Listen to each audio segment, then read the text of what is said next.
They called my business a joke over filet mignon, never knowing that joke now pays for my Manhattan penthouse. Candles soften us. The room keeps its edges. Thomas toasts the chrome key fob by Brandon's plate. I mention a European partnership Tier 1 houses, authenticated provenance, limited drops on a digital waitlist. Thomas trims my sentence with a casual hand. Second-hand peddling, he says, pleasant as polished cutlery and just as cutting. The word finds the bruise it made. Years ago I asked him for a $50,000 loan. Budget, ramp schedule, sober projections. He skimmed, set it down, and said no. I went home, opened the wardrobe, chose the bag I swore I'd never sell. The first Birkin. Payment felt like oxygen. Real business builds real things, Thomas says now. Factories, supply chains, jobs. Brandon grins. Margaret's hand hovers near mine. She asks about sleep and vitamins. I name clients, mention our model that flags microvariants in stitching. Brandon chuckles. Algorithms. Thomas praises a steel supplier, then eyes my dress. At least you've learned how to present, he offers, the compliment shaped like a leash. My phone hums against the linen. I don't look yet. I sip water, ask Margaret about the gardenias. When I glance down, a name not meant for this table waits on the screen. Evelyn Ross. Morgan Dynamics is in trouble. We need to talk. I turn the phone face down. My pulse narrows. Trouble is geometry. Covenants. Cash. Customers. And also a clock. Thomas clears his throat. Avery, he says, when the party winds down, remember there's always a desk open if you're ready to stop experimenting. Brandon exhales laughter. Margaret murmurs my name and reaches for bread. I drink. In the glass, chandelier and crystal. Behind it, facts they don't ask for, margins that make boards blink. A network that moves like muscle memory. I say none of it. I say this. A client cried when we returned her mother's bag repaired so time looked taut. We create something, I add. Value doesn't only come out of a furnace. Thomas sets down his fork. When the joke's over, you can come work for a real company. The line lands, stirs the old bruise, and then distance. I smile the way you do when a storm chooses another coast. Plates lift, Bordeaux glows. Brandon shows a photo of headlights bleaching the driveway. I slide my phone toward the clutch. We stand. I kiss Margaret's cheek, accept a foil-wrapped parcel, adjust an earring in the foyer mirror. Night smells like wet leaves. I look once at the chandelier, the table staged for triumph, the men mistaking volume for weight. Avery slips her phone into her clutch, eyes glinting. Maybe the joke's on him. To win, sometimes you let them believe you're still playing on the field they drew. The cafe is a study in discretion. Warm amber light, low jazz and privacy screens that give each booth its own gravity. Midtown hums beyond the glass, but in here the air is slow, deliberate. I smooth the post across the table. Morgan Dynamics loses key supply contract. The headline sits quiet, like a snake in the grass. His voice from dinner still lingers. Real company. Steel. Furnaces. Smoke. As if progress had to burn to count. I slide a folder open, revealing the real shareholder registry. Not the public gloss, but the ledger with weight. Buried within the custody maze, my 10% stake rests invisible. Not a trophy. A lever. Chloe arrives, tablet in one hand, eyes already scanning. Philip Carter's memo, she says, placing a document before me. 90-day covenant breach probable, without immediate intervention. Efficient, clean, no drama in her tone. I give her a nod. Evelyn Ross steps in like she owns the light. Navy wool coat, hair pulled back, eyes assessing the room in one sweep. We shake hands. Equal grip. Equal measure. 10 years ago, she says as she slides in, Thomas told me women don't manage risk. I told him, then you've never seen one forced to. The words land without heat. She opens a slim folio, pushing a term sheet across the table. Vanguard Ridge Capital. 18% bridge loan. Blanket lien. Warrants tucked inside legal camouflage. Brandon's name threads through the emails. Urgent. Overeager. Eager, blind to the trap. Chloe leans in, voice lowered. 2 clients reported delayed shipments. Market chatter says digital vendors are circling legacy contracts. She tilts the tablet toward me. Her notes are surgical. I catch her watching me, cataloging how silence can be sharper than rebuttal. Evelyn studied my reaction. Not surprised? Gravity doesn't surprise me, I say. Only those who forget it exists. I place Philip's memo beside the term sheet, a diptych of problem and proof. Chloe slides over a board member list. I mark 2 names. They follow whichever side tells the better weather story. We map contingencies, notice periods, quorum counts, clauses ripe for challenge. Evelyn's counsel is precise, cutting without waste. She doesn't try to own the plan, she refines it. Chloe's outline is clear. Once the breach notice lands, Thomas will scramble for a meeting. Speed won't save him, she says. It'll just expose the cracks. Evelyn folds her hands. You have capital, you have cause, now you need the room. I lean back, coffee warm between my palms. So, when they call an emergency meeting, I'll be in the room.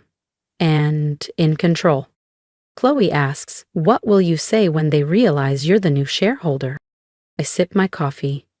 Nothing. I'll let them guess, until I walk into that boardroom. Some doors you kick open, others you walk through while they hold them for you, without realizing you own the building. The 35th floor boardroom is glass and chrome, cold light flattening faces. I pause in the corridor long enough to hear Thomas's cadence. Confident, paternal, promising strategic modernization to people already leaning back. I think of coffee and silence and push the door. Inside, an investor in charcoal breaks the politeness. You're 2 years behind Harper Tech, 5 behind Lexicon. Retrofitting a museum won't make it modern. Thomas smiles with his teeth and talks about ribbon cuttings and pride. I enter mid-sentence. I let the hinges announce me. A discreet glance to the investor gallery finds Evelyn.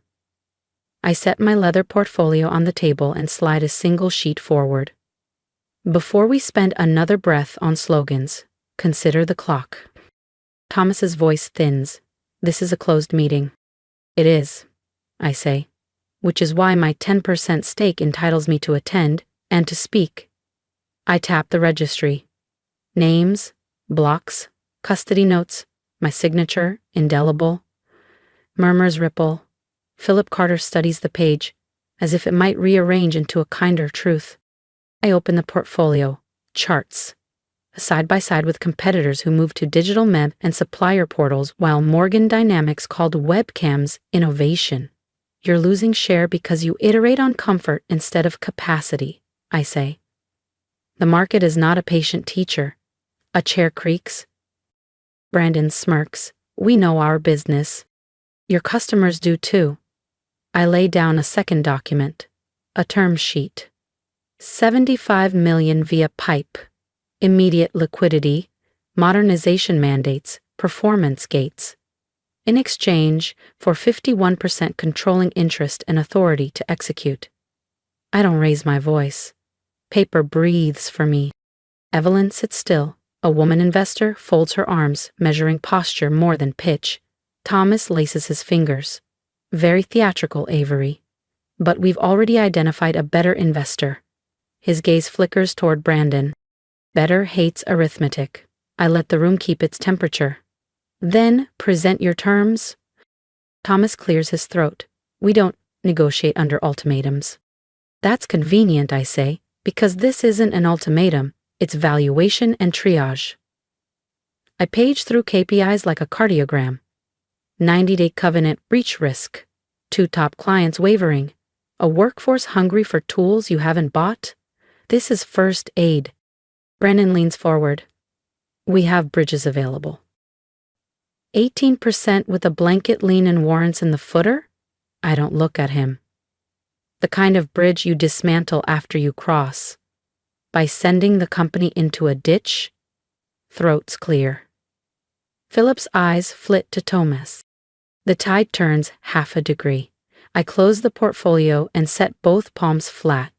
Calm is the only temperature that changes other people's weather.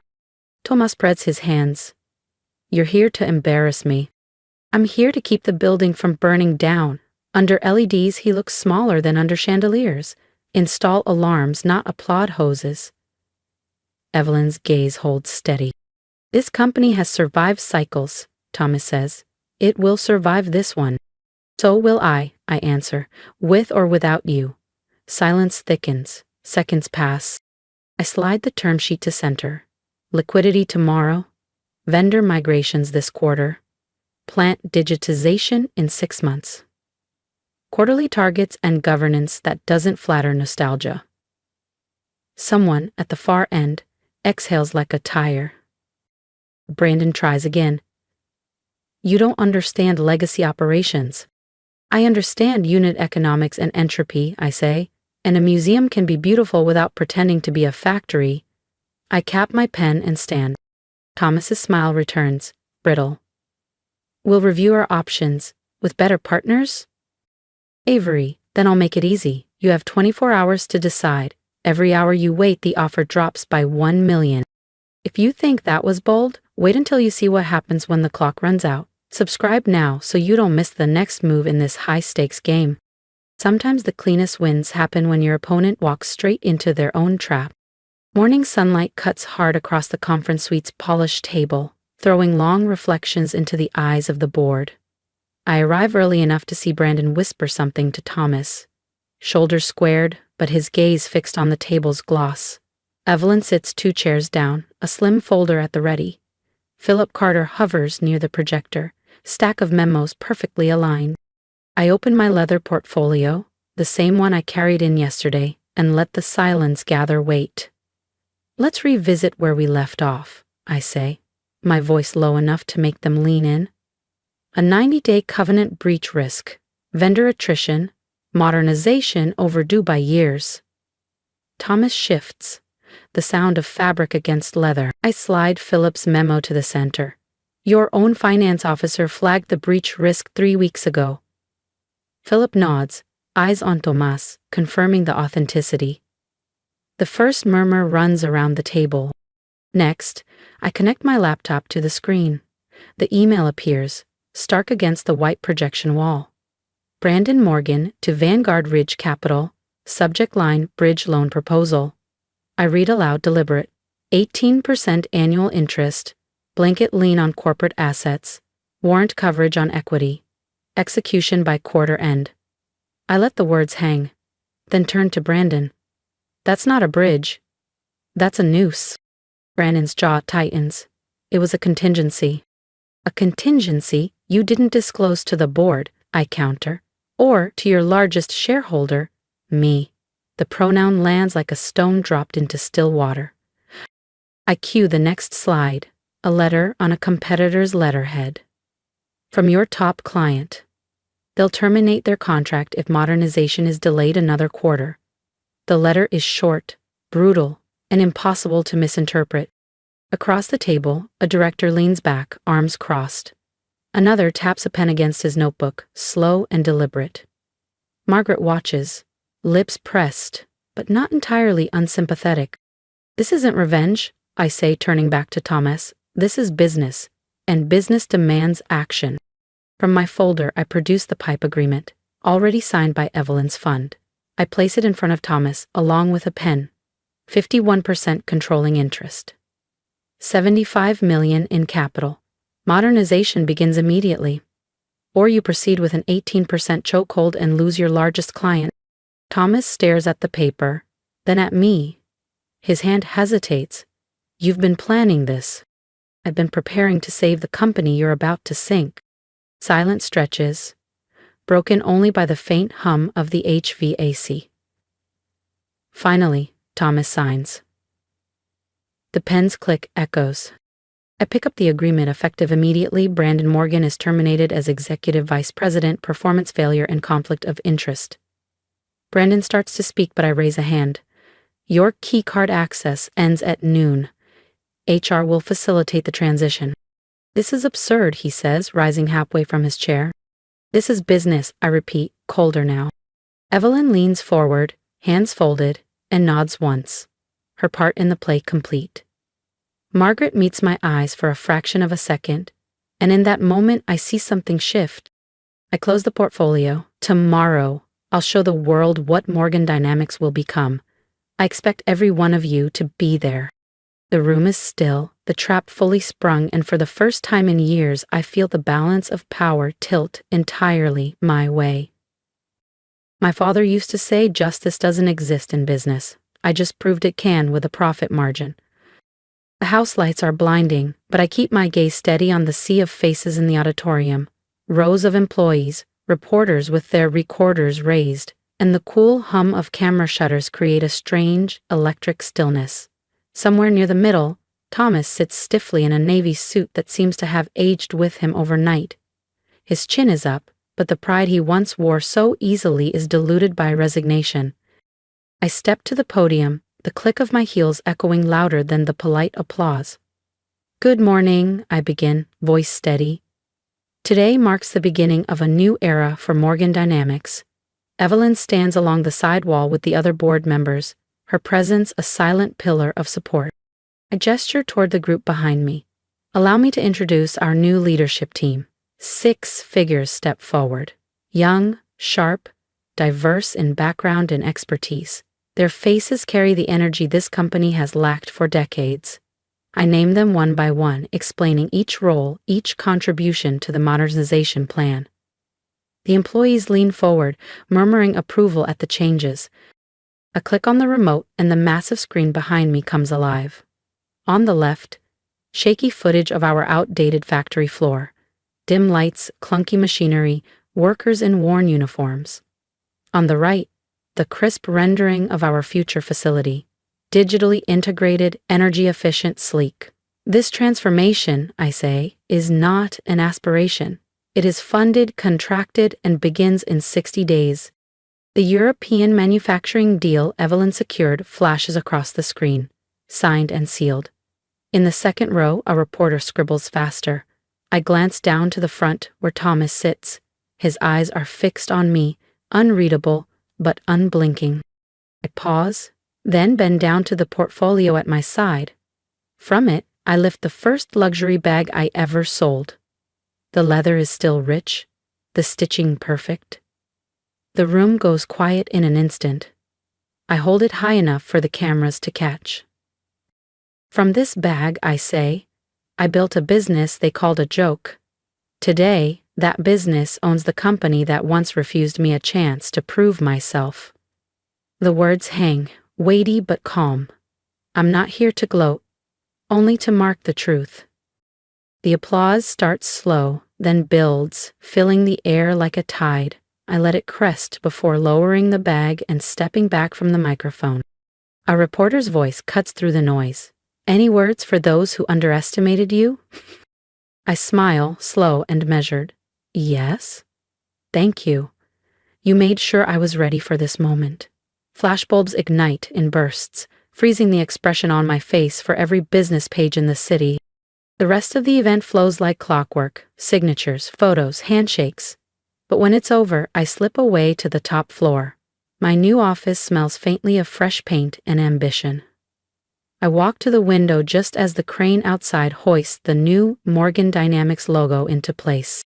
The skyline stretches out, autumn sun catching on glass towers. In the reflection, I see my own outline. Steady, still, unshaken. Victory always has a cost. Today, I know it was worth paying. If you stood with me through every sharp remark, every closed door, and every battle I fought in silence, I want to hear from you. Tell me what you think of how I handled them. Did I play it too quiet or just right? Share your own story of being underestimated, because I promise your voice matters here. And if there's one thing I've learned, it's this. Don't waste energy proving yourself to those committed to doubting you. Build quietly, move smartly, and let your results speak so loudly they can't be ignored. Stand with me. This fight isn't over yet.